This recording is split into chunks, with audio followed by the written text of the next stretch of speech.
Assalamualaikum warahmatullahi wabarakatuh dan salam sejahtera kepada semua. Saya Muhammad Azhar, saya Muhammad Zaikal bin Anwar. Saya akan mulakan pembentangan hari ini dengan pengenalan bola tampar. Next. Okey. Bola tampar direka oleh Profesor William G. Morgan pada 9 Februari 1895 di YMCA, Amerika Syarikat. Permainan ini direka berdasarkan permainan tenis dan bola keranjang yang dikenali sebagai mintonet ketika itu, tetapi ditukar kepada volleyball oleh Profesor Alfred T. Halstead 1896.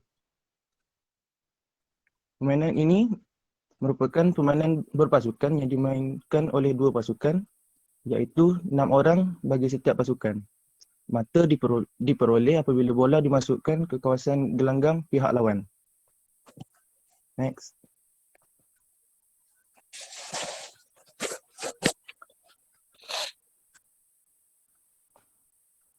Objektif aktiviti: meningkatkan kecergasan pemain dari pelbagai aspek, menguasai dan meningkatkan kemahiran pemain melalui program yang lebih sistematik dan spesifik, mempertingkatkan potensi serta perkembangan keupayaan biomotor dan kepada tahap optimal, dapat mengaplikasikan strategi yang dirancang, menyediakan pemain dari segi psikologi bagi meningkatkan prestasi mereka.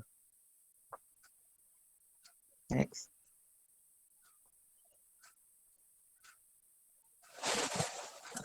Saya teruskan dengan peraturan dan undang-undang asas yang kita perlu tahu dalam sukan bola tampar. Dari segi permainan, bola tampar memerlukan gelanggang berukuran 9 kali 18 meter dan jaring berketinggian 2.43 meter dan memerlukan bola berbentuk sfera iaitu saiz 5, memerlukan 2 orang pengadil, memerlukan 6 orang bagi setiap pasukan, 12 orang yang berdaftar. Servis dilakukan selepas wisil. Setiap pasukan boleh melakukan maksimum 3 sentuhan. Setiap pemain boleh melakukan kontak dengan bola menggunakan mana-mana bahagian badan termasuk kepala. Time out dibenarkan hanya 2 kali bagi setiap pasukan. Pemain libero boleh daftar 1 atau 2 orang pemain.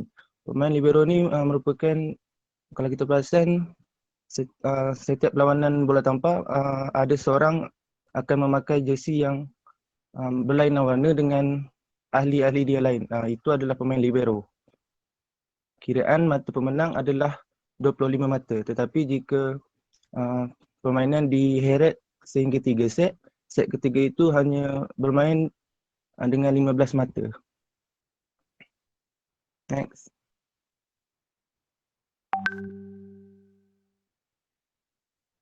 Okay, dalam bola tampar terdapat 2 jenis, iaitu bola tampar dewan dan bola tampar pantai. Dari segi permainan tidak mempunyai banyak perbezaan, cuma perbezaan yang ketara adalah dari segi keluasan gelanggang dan bilangan pemain. Bola tampar dewan memerlukan gelanggang 18 kali 9 meter, manakala bola tampar pantai hanya 16 kali 8 meter, iaitu di kawasan pasir pantai. Bola tampar dewan memerlukan 6 orang pemain dan bola tampar pantai hanya memerlukan 2 orang pemain sahaja. Next. Okey, setiap latihan yang kita lakukan, tak kisahlah apa-apa sukan pun dilakukan, apa-apa latihan pun yang kita lakukan, kita mesti mulakan dengan pemanasan badan agar mengelakkan kecederaan semasa latihan dan meningkatkan prestasi sesuaikan kadar denyutan jantung. Okey, sebelum kita teruskan untuk regangan otot, kita berlari selama 5 minit dalam gelanggang bola tampar. Okey, selesai 5 minit kita berlari dalam gelanggang bola tampar, kita teruskan dengan regangan otot, iaitu mula daripada kepala, tangan, pinggang dan juga kaki.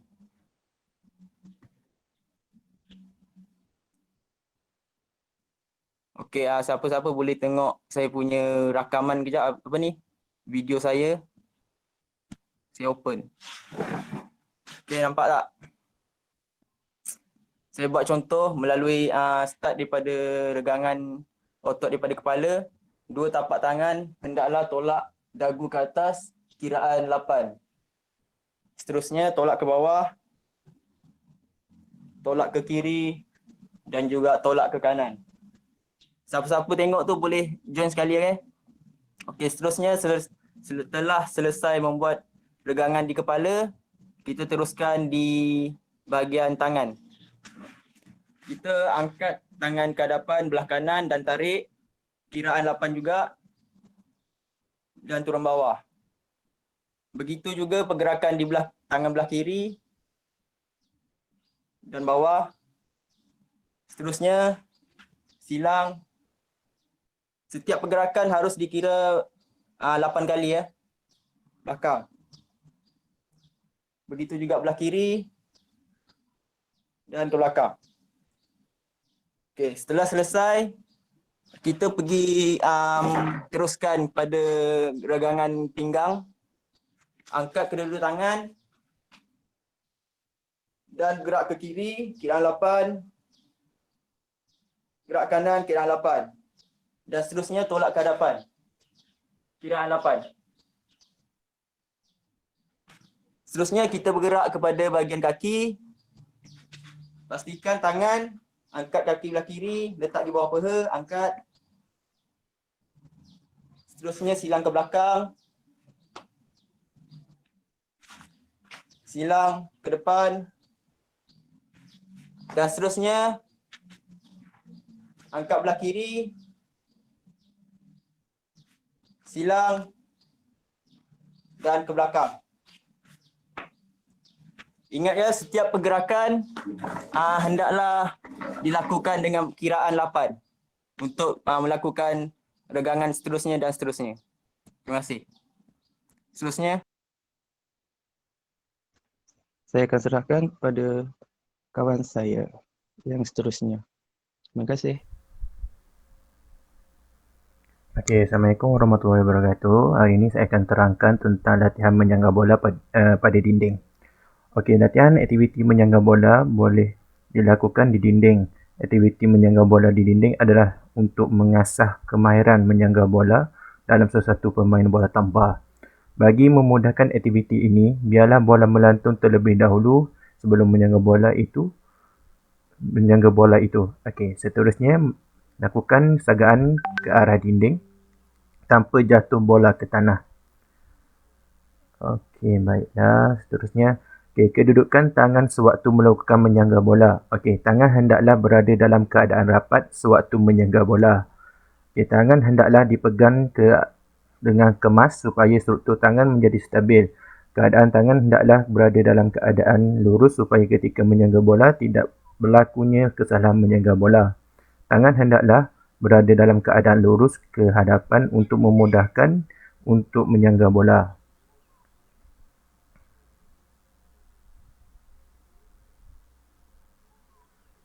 Okey, posisi badan ketika melakukan sagaan bola di dinding. Okey, posisi badan hendaklah menghadap ke bahagian dinding sewaktu menyangga bola. Kedudukan kaki haruslah berada dalam keadaan satu kaki ke hadapan untuk memudahkan pergerakan untuk menyangga bola. Posisi kaki hendaklah berada dalam keadaan 45 darjah arah bumi supaya memudahkan menyangga bola ke arah dinding. Tangan hendaklah lurus ke bahagian dinding supaya bola yang disaga itu lurus ke hadapan dan tidak ke merata-rata tempat. Fokus pada bola melantung dari dinding supaya sagaan tidak ke tanah. Tidak jatuh ke tanah. Okay.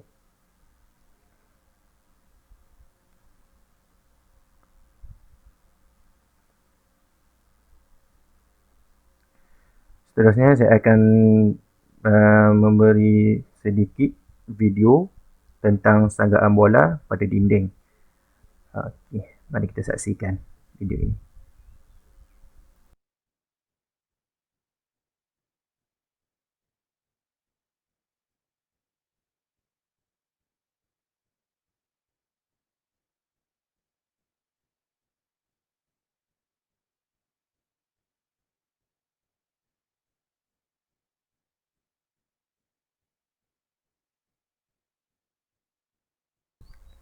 Okey, objektif latihan ini dilakukan dapat memperbaikikan teknik menyangga bola seperti kedudukan tangan dan kaki, dapat menambah kemahiran menyangga bola dengan lebih baik, dapat memantapkan kemahiran menyangga bola dan menambah keyakinan untuk menyangga bola ke dinding.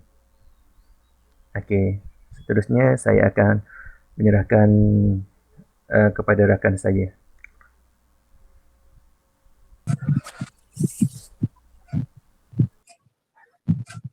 Okey, seterusnya saya Muhammad Zamir akan menerangkan digging atau menyangga bersama kawan.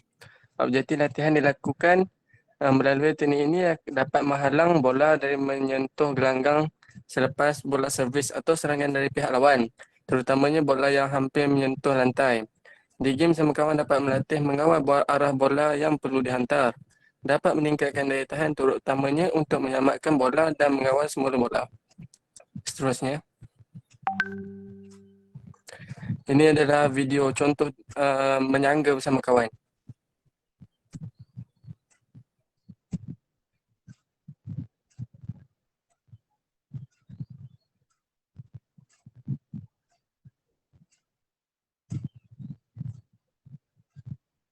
Seterusnya. Kesan daripada menyangga bersama rakan ini dapat meningkatkan daya pertahanan ketika diserang oleh pihak lawan. Ia juga dapat melakukan hantaran yang tepat kepada rakan dan juga dapat mengawal keseimbangan badan ketika menyangga bola. Seterusnya. Halo, oke, saya akan teruskan dengan teknik menyangga. Objektif activity ini memastikan pemain tahu teknik yang betul untuk menyangga agar bola dapat dikawal dan diselamatkan. Oke, yang pertama ialah kedudukan tangan. Kedudukan tangan ini jari-jari hendaklah dilipat dan dirapatkan antara satu sama lain. Pastikan kedua-dua ibu jari adalah selari. Kedua-dua siku dikunci dan pergelangan tangan diluruskan ke hadapan. Seperti yang ditunjukkan di dalam gambar ini. Seterusnya.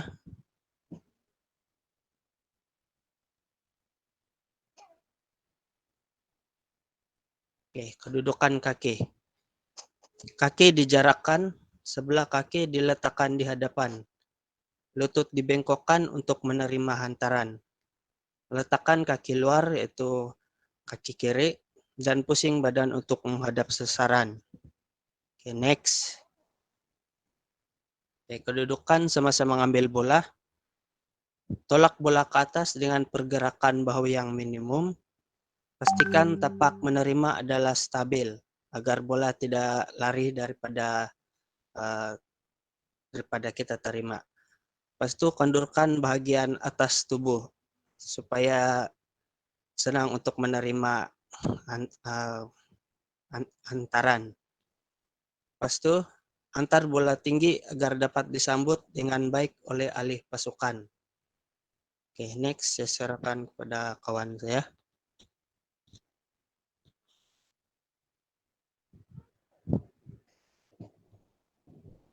Selamat pagi semua. Saya teruskan. Saya Santos Dangkap. Saya teruskan dengan kesalahan sama-sama menyangga. Terdapat beberapa kesalahan sama-sama menyangga.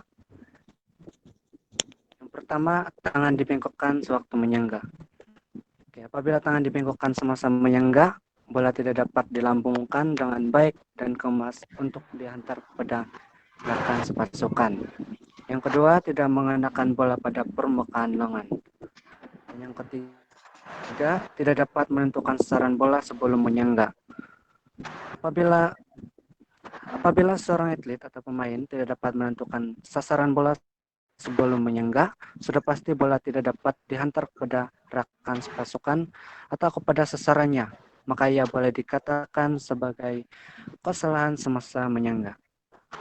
Next slide saya serahkan kepada rekan saya.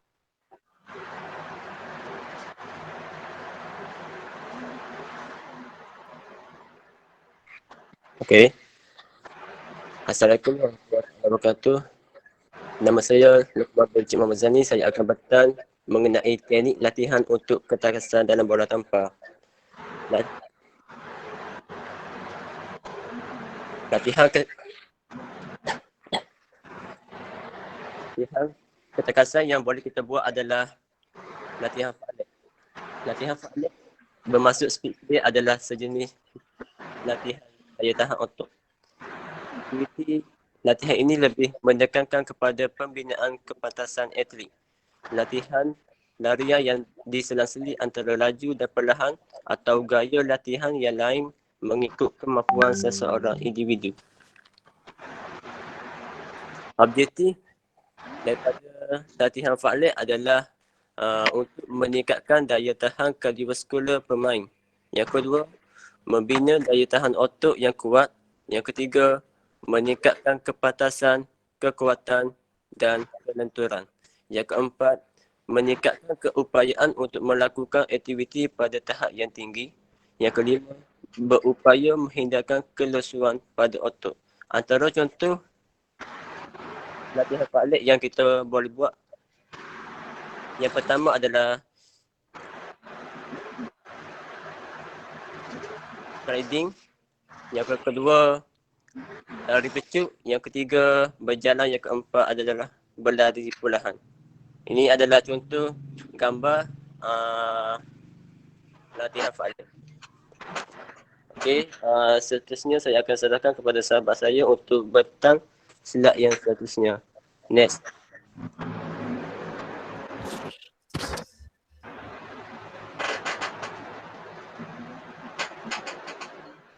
Okey, cara untuk latihan fa'alit adalah pilih tempat yang sesuai dan selamat seperti di padan sekolah atau di kawasan yang berdekatan dengan sekolah. Yang kedua, mulakan latihan fa'alit dengan pelbagai variasi latihan seperti berlari perlahan, berjalan, berlari zigzag, lari pecuk atau lari undur secara berterusan. Yang ketiga, lakukan aktiviti sama ada berdasarkan tempoh masa dan jarak. Yang keempat, aktiviti ini boleh dilakukan secara individu, berpasangan atau berkumpulan. Okay, next.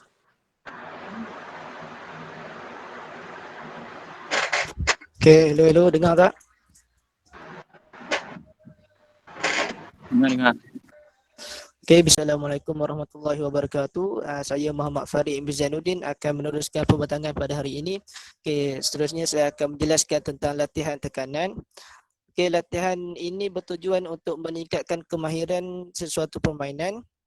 Latihan ini dapat membantu pemain membina keyakinan dan kelicikan permainan dalam sesuatu situasi tertentu. Latihan ini juga dapat membina dan meningkatkan daya tahan otot yang lebih spesifik. Okey, kita pergi kepada objektif latihan tekanan. Yang pertama ialah dapat meningkatkan dan mengekalkan kemampuan aerobik dan anaerobik.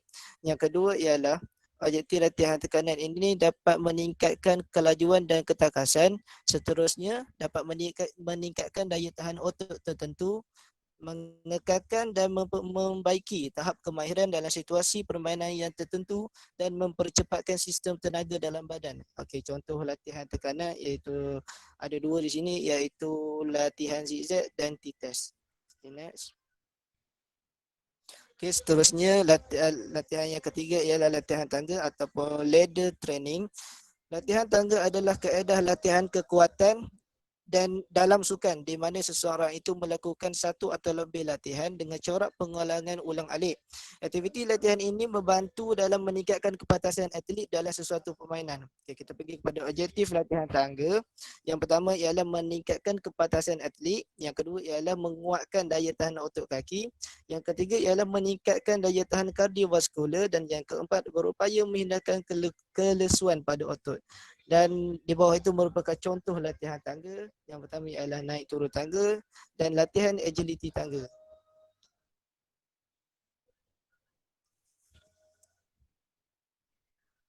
Okay, seterusnya saya menyerahkan pembatangan ini kepada sahabat saya. Okay, kembali lagi. Saya Muhammad Asfar bin Jasmi.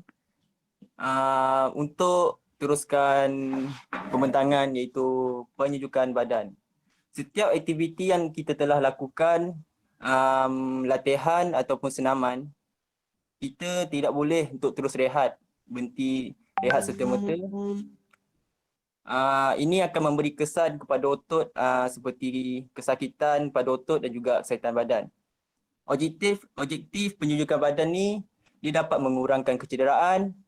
Selain itu, menurunkan suhu badan dan juga mententeramkan badan kita dan merilekskan.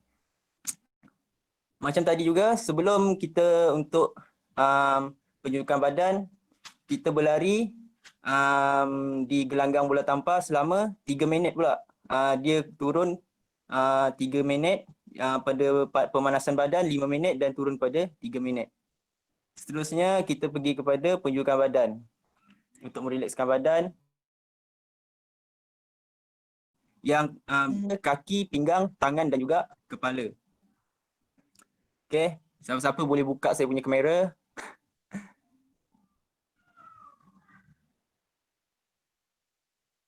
Okey, mulakan daripada kaki seperti tadi, mula daripada kaki. Kiraan 8 juga. Di bawah, di bawah, bukan di sini. Di bawah, bawah paha. Silangkan di hadapan dan silang ke belakang. Pastikan tarik. Pastikan tarik ya. Belah kiri. Silang ke hadapan dan ke belakang. Kiraan yang perlu dilakukan ialah kiraan sampai 5, bukan sampai 8. Okey, seterusnya bergerak kepada pinggang. Angkat tangan. Belah kanan. Kiraan 5. Belah kiri. Kiraan 5 dan juga belah hadapan. Kiraan 5. Seterusnya kita pergi ke bahagian tangan. Kiraan 5. Tarik ya, tangan. Turun. Silang ke hadapan. Dan silang ke belakang. Begitu juga di belah kiri. Buat pergerakan yang sama, kiraan 5. Okey, seterusnya yang terakhir, pergi kepada penunjukan di bahagian kepala ataupun leher. Angkat dagu dan tolak ke bawah. Kiri dan juga kanan. Okey, setelah selesai melakukan aktiviti tersebut, kita hendaklah tarik dan juga hembus nafas selama 3 kali. Sekian, terima kasih.